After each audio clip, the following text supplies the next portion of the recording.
All right, so it's time to introduce you to what I believe is the most powerful indicator in forex trading, and that is the currency strength meter, which has been specially designed proprietary software for my students. In fact, after I introduced this some time ago, my students have reported very, very high win rates because of the currency strength meter. So again, it doesn't matter which strategy you're trading, and again, in this basic forex trading course, you'll be learning the bull flag surfing strategy as well as the trend rider strategy, and they both very much depend on the currency strength meter for very, very high probability of wins. All right, so all you got to do is you have to get yourself onto this Telegram alert group, which you can send an email to support@piranhaprofits.com.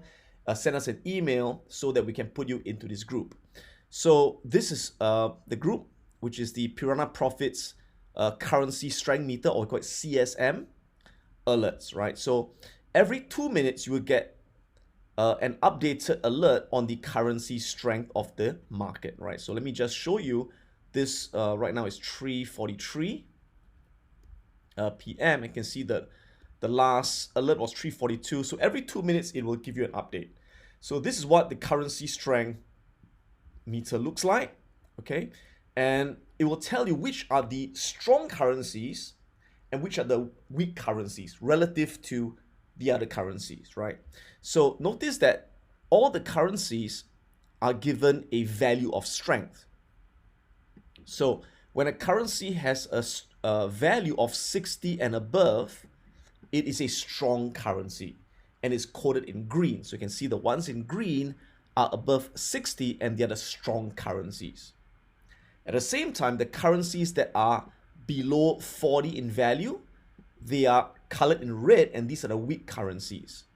All right, so you can see in red, these are the weak currencies and weak currencies over here. And the ones in yellow would be, neither strong nor weak. They are kind of like in between. So ideally, when we want to take a trade, we want to always trade the green against the red currencies. Okay, we always want to be buying the strong currencies, at the same time selling the weak currencies.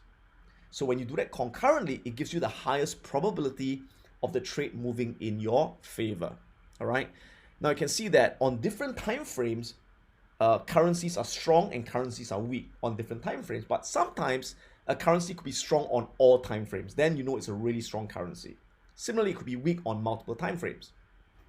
So which time frame do we look at? Well, it depends on which time frame you're trading on, and my strategy works on any time frame. Okay, I usually like to start off by looking at the 4-hour time frame. So let me give you an example. So if you look at the 4-hour time frame, H4 over here, you can see that on H4, which are the strong currencies? Australian is strong, right? And New Zealand is strong as well. So we want to be obviously buying the Australian dollar and buying the New Zealand dollar. Now, which are the weak currencies? So weak currencies would be, on H4, weak would be Canadian is weak and yen is weak. All right.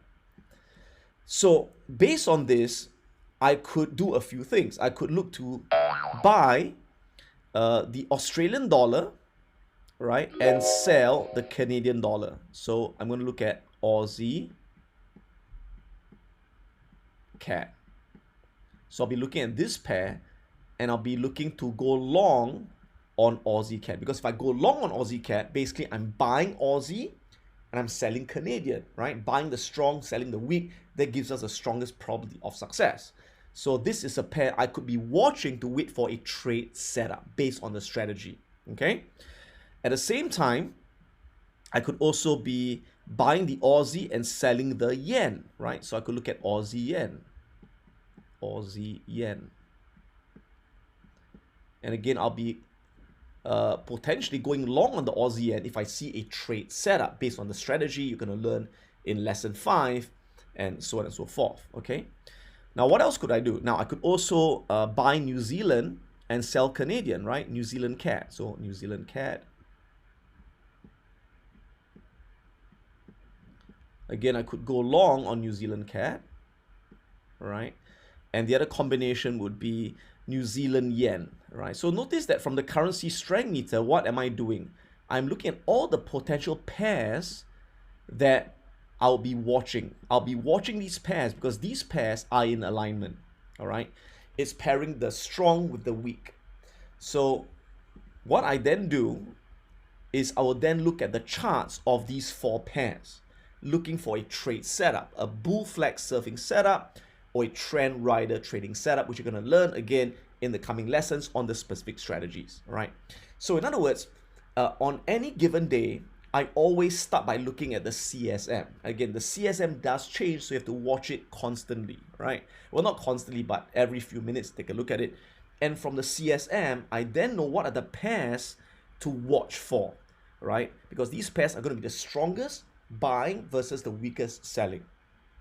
Okay, so it makes sense to look at these pairs. Now, let me ask you a question. Would it make sense to want to trade the Aussie New Zealand pair, right? To trade Aussie New Zealand? No, it won't make sense, right? Because the Australian dollar is strong and New Zealand is strong. So they are both strong currencies, right? So if they're both strong, whether I go long on Aussie New Zealand or I short on Aussie New Zealand, it's not going to go clearly in one direction because I'm buying a strong currency and selling a strong currency. They're both strong, so they're both fighting with each other. Make sense? Okay. At the same time, it won't make sense for me to trade the Canadian yen because both Canadian dollar and yen are both weak. So whether I buy one and sell the other or sell one by the other, they are both weak. They're both not going anywhere, right? So you always want to pair a strong with a weak. That's the most important thing. All right. Now, notice I'm looking at the H4 time frame where I see these pairs, right? But the actual trade is executed on the lower time frame. So what's lower than H4?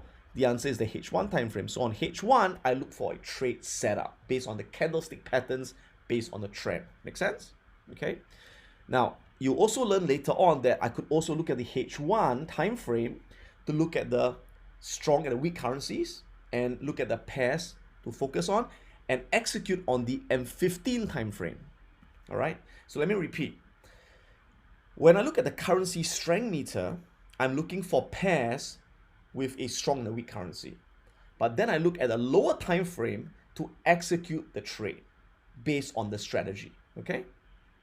So in this case, I'm looking at H4 and I'm looking at these four pairs. So what do I do next? The next thing I'll do is I will then look at the charts for these four pairs, looking for a trade setup if the trade setup appears. So I'm going to open my charts right now. Okay. So what I could do is I'm going to look at Aussie CAD. Let me delete the rest.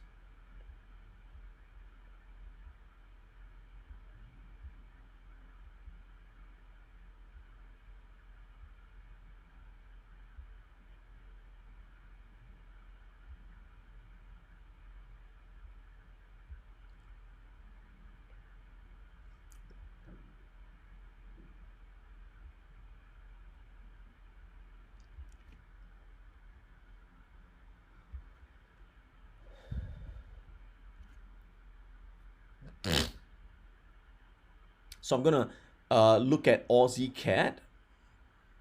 All right, Aussie CAD. I'm going to look at Aussie Yen.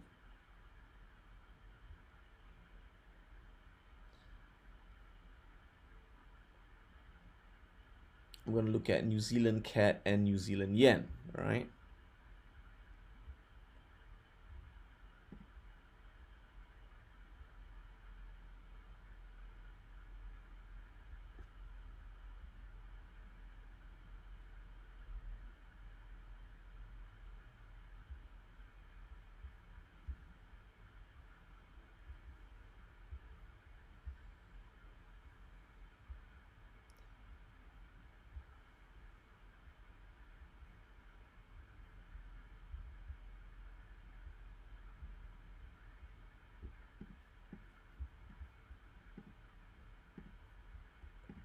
All right, so right now I'm just looking at four pairs, which is the New Zealand Yen over here. And again, I'm looking at the New Zealand CAD and Aussie Yen and Aussie CAD. There you go, right? So notice that I'm actually looking on the H1 time frame, because I told you, right, on the CSM, the strength meter, if I'm looking at H4, I drill down to the lower time frame, which is H1, to look at the charts to look for a trade setup. But on the CSM, if I'm looking at H1 and I identify the pairs, I then look at a lower time frame M15 to look at the charts. So now I'm looking at the H1 charts. So you can see that based on the H1 charts, sure enough, you can see that all four are on a uptrend, right? You can see some uptrend right here.